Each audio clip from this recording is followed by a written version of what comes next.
Inilah rekaman memperlihatkan detik-detik tentara Ukraina melompat keluar mobil saat disambangi drone peledak Rusia di arah Kurakovo.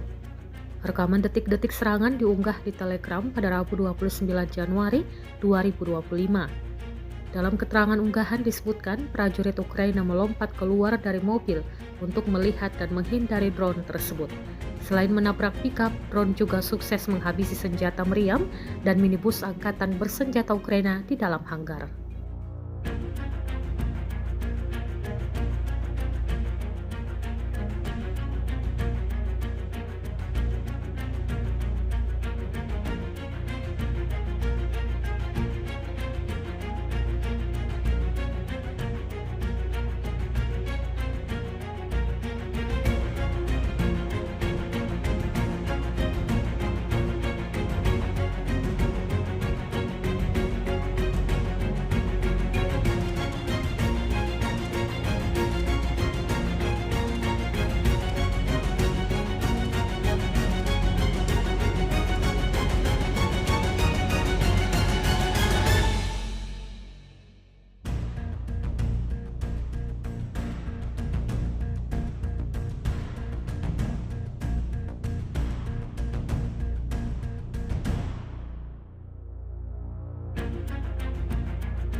Download Tribun X sekarang, menghadirkan lokal menjadi Indonesia.